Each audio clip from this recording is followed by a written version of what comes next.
Hello everybody and welcome back to the Modern Green Bay and Western. My name is Gabe.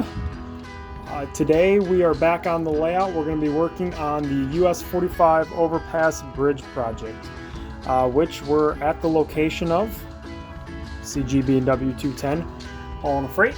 The bridge will go right here, and if you want to see how I made these scenery forms, check out the last video in this series. I hope this week we mostly just get the bridge done. Installation may or may not happen depending on how long this video turns out, but definitely want to get the bridge kit completed and at least ready to be put into the layout. Maybe not installed, that might be a different video, but we'll see how this video turns out and how the progress goes. So you can see I've done a little bit of prep work here. These lines were drawn in the last video just to show me where I wanted my bridges to go. These lines here, here, and here are going to be where the piers go. The great news is the Rix kit, it gives me 3 spans, which is more than enough length to reach across here. I'll have to cut this side to fit. It doesn't matter where on these road pieces the piers go, so originally I thought I was going to have to kind of go cut for both sides and have the piers, so the piers are on the edge of each road piece. But in reading the directions, it looks like that doesn't really matter. It's meant to look continuous, and honestly you could build the whole bridge without piers if that's what you wanted to do, but we're putting them in because I think they'll look good. So, and visually interesting. I think this will look visually interesting too, with them dug into the hillside and then one down here. So over to the workbench to get working on the bridge kit. Here's the tools that I normally use when I'm building a kit. Gotta have an X-Acto knife for cutting stuff out, trimming things up. I use super glue for most of my model kits unless it's wood based, and even then sometimes I still use it. And then a sanding stick and usually a sanding block or a file of some sort, just to make sure the edges are nice and clean when you're putting them together.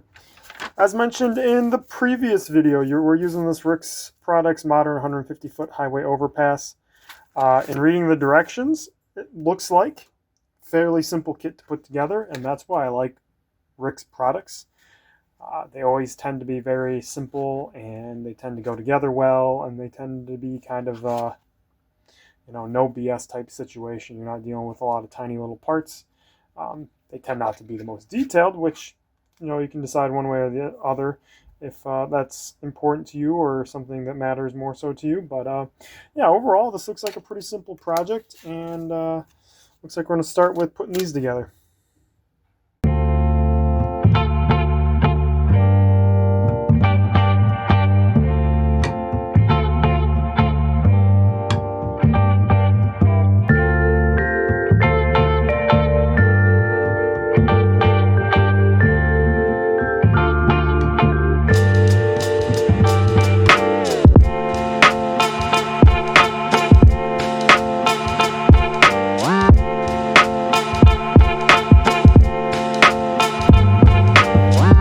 So the roadway portion of the bridge has now been all glued together and has dried. Pretty good. So as we can see, this is too long, and the fact that it's going to end in a curve here, so it's going to need to get trimmed. What I'm planning on doing here is cutting the female end off here, or sorry, the male end off here, as it's called. And I'm going to try to line it up with the edge right here. And I'm going to cut this end to the curve of the backdrop. How I'm going to do that is I cut out this template that I actually drew from the top of the backdrop. The curve should be the same going down the wall, or as close as it needs to be. And it looks like it's working pretty well. So, 2 lines there. Oops. Those 2 lines there that you see will line up with the road, and I should be able to cut it and do a nice arc. The only thing I have to do is measure how far from the wall to this edge to know where to start my cut, which fortunately it looks like right about 10 inches, and there's a little bit of a gap here, so I'll have to account for that. I'm gonna bet if I go 10 and an eighth, I should be right where I want to be. And if I go over, it's easier to trim back than it is to add on to this. So that's the next step.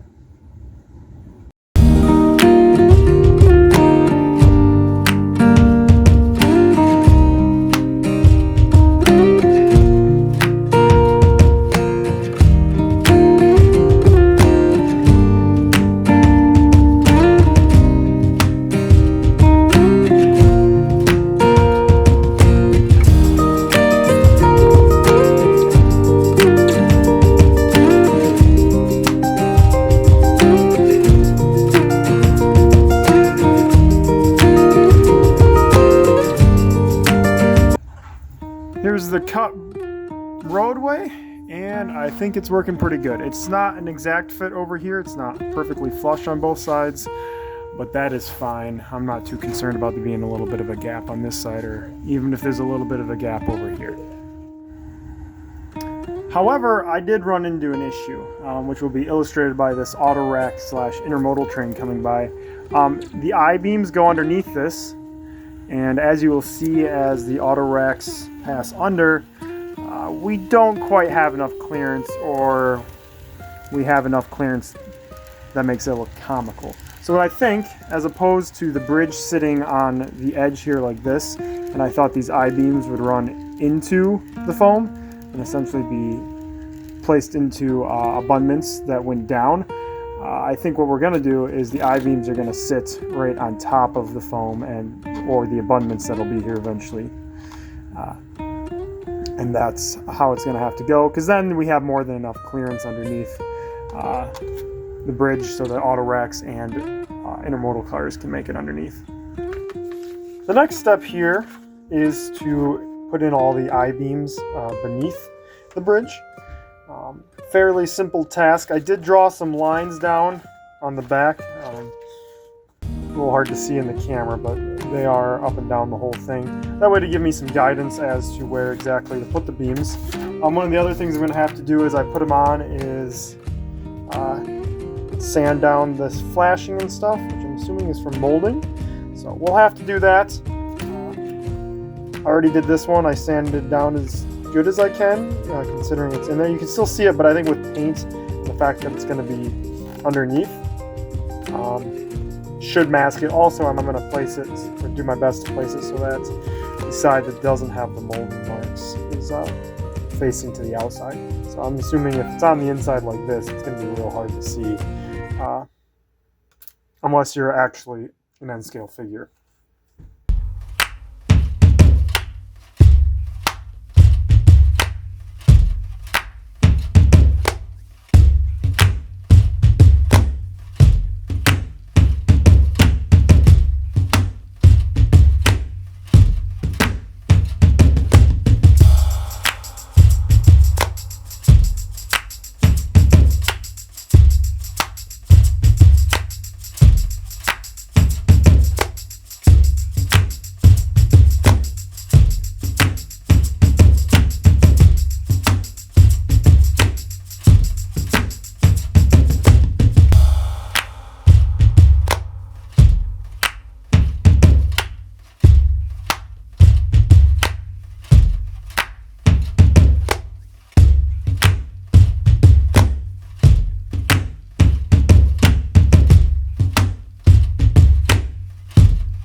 All of the girders on the bottom are now in. They're mostly straight. They look pretty good in my opinion. Next steps is we're going to cut this here so that it's even with the top. And then we have to glue on the sides to the top of the bridge. Then I think I'm going to probably paint this whole piece. And then the next step will be to work on the piers. So I think I can just use an X-Acto knife and probably cut down on these, get them to become flush. It's probably going to be the only way I can really go about it.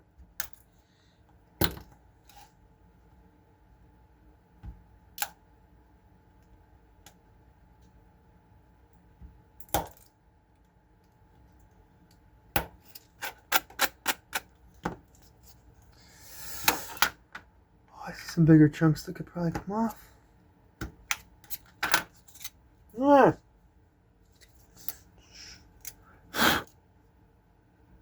Let's go see how it looks on the layout. And here's the test fit on the layout. Looks pretty good. It's definitely looking a lot more stronger. It's not sagging in the middle. Now we got all those beams on the bottom. And it fits the backdrop pretty well, I think. So, pretty good. Yeah, next is the side rails, and then we're going to paint it, and then we're going to work on the piers. So this should be a lot easier to put on than the other beams, as this has a nice little ridge here that will lock in right on the side there. And it looks pretty good, so let's get to work gluing those on. That's the nice thing about working with super glue, is it dries almost instantly, pretty much instantly, and you can get to work on sets that aren't super delicate or intricate pretty fast. I really have nothing but good things to say about this kit. Like most products made by Rix, this is it's simple to go together. It's high quality, looks realistic, and you really can't beat that combination. Like, it's not an excessive amount of tiny little tedious parts, but it's a good kit, and it's gonna work great for what I needed to do. So, I mean, at a certain point, I hope this isn't boring everybody, because I really don't have anything to say or modify this in any way. Really, it's just getting it to fit that backdrop, and then once I put the piers in, I think that's going to become, installation is going to become when this kit gets hard, because we're going to have to match the elevation of the piers, and those are going to have to be done evenly and also while it's in the scenery. So it's looking like installation is going to be a whole separate video. So I think for this piece, unlike the bottom, I'm going to do I'm actually going to cut it before I put it on and glue it on, but I'm just going to score the piece on the top there so I know exactly. I don't need to measure it if I can just see where it goes. So that looks about right. Let's see. Ah, there we go. Finally. Got it. And I just need to clean that up a bit.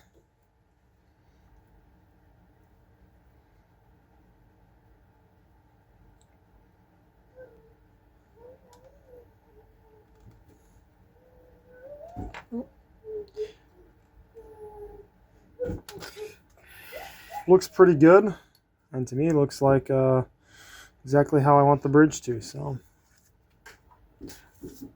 on to the other side, but I'm going to do that off camera since it's exactly the same idea. So we're here in our super well lit, super well ventilated garage. You can't tell both of those are jokes. I'm going to be using some Testors spray enamel. I kind of want to try it out, see how it works. Light aircraft gray. It comes out like this. I think that'll be a good cement color for the bridge. So we're going to give her a shot, a few sprays of this, and see how she comes out.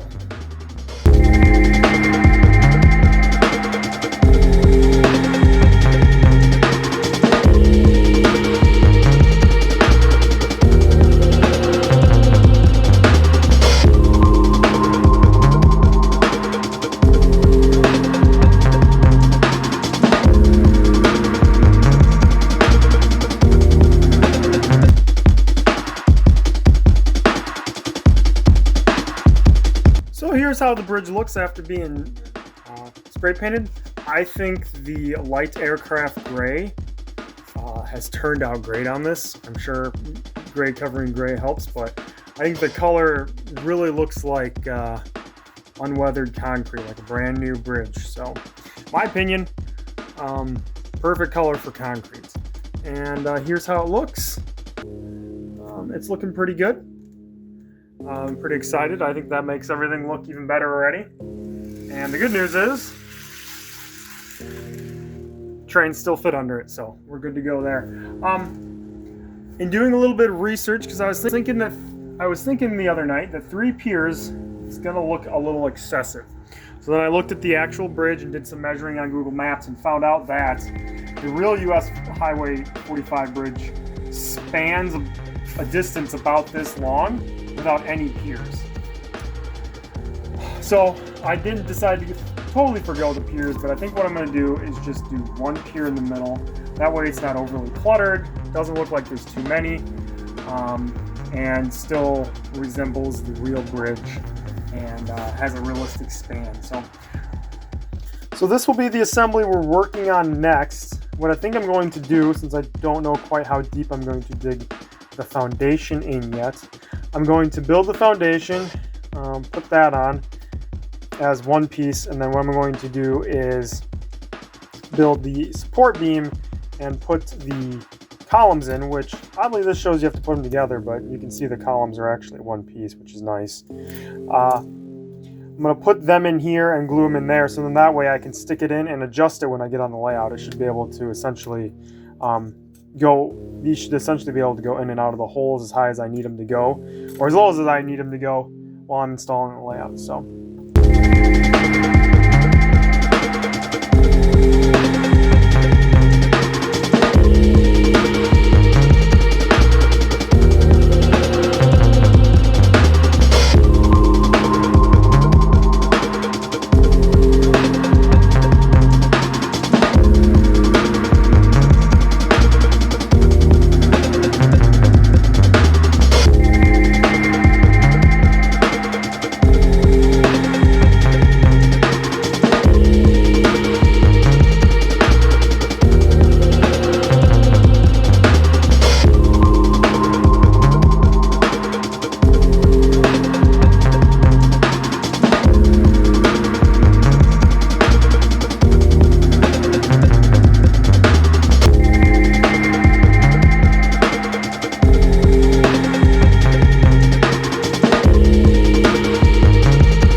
So here's the bridge, just temporarily installed, and as far as we have gotten on it,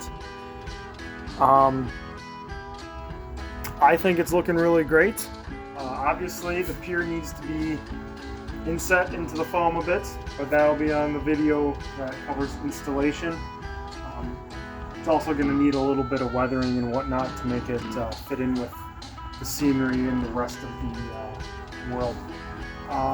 One thing I'll note when building this, be careful with the this piece here where the holes for the pier go in, as it can be delicate when you're sanding and stuff because there's really not a lot of plastic on either side of the hole. So yeah, it's looking great, and that's part 2 of this series on building the Highway 45 overpass.